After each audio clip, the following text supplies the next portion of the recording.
আমি আমার জীবন নিয়ে কখনো হতাশ হইনি।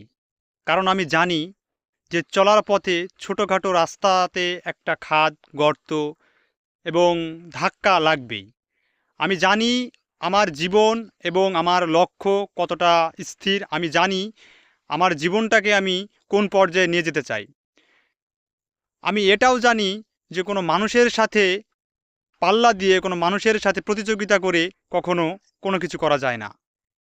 আমি নিজেকে এমনভাবে প্রস্তুত করছি যাতে সময়ের সাথে তাল মিলিয়ে সময়ের সাথে প্রতিযোগিতা করছি। আমি মনে করি সময় একটি কঠিন পর্যায়, যেখানে সময় আমাকে এমন একটি অবস্থাতে দাঁড় করিয়ে দিচ্ছে, আমাকে জিততেও দিচ্ছে না, এমনকি আমি সময়কে সেখান থেকে আমাকে হেরে যে আমি ফিরে যাব সেটাও হতে দিচ্ছি না। তবে আমার যুদ্ধটা এবং খেলাটা চলতেছে সময়ের সাথে। সময় এমন একটি পর্যায়ে চলতেছে যে তার নিজ গতিতে চলতেছে, আমি প্রতিযোগিতা করছি সেই সময়ের সাথে। হয়তো মানুষ ভাবতেছে আমি তার সাথে প্রতিযোগিতা করছি এবং আমি তার উপরে এবং তার পাশাপাশি তাকে হিংসা বা কোনো কিছু করছি, বিষয়টি এমন নয়।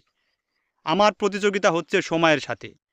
সময়কে যতক্ষণ পর্যন্ত আমি আমার নিয়ন্ত্রণে আনতে না পারবো ততক্ষণ পর্যন্ত আমার এই যুদ্ধ চলমান থাকবে। আর হ্যাঁ, এই সময় যারা আমাকে অপমান, অপদস্থ এবং অসম্মান করছে তাদেরকে আমি ধন্যবাদ জানাই।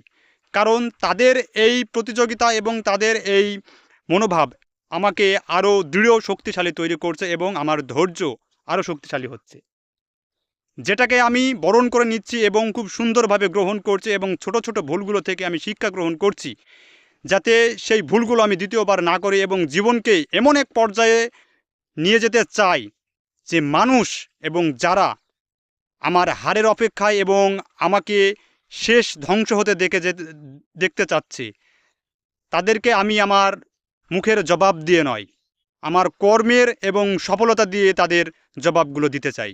এটাই হচ্ছে আমার সময়ের সাথে প্রতিযোগিতার কঠোর প্রতিশ্রুতি।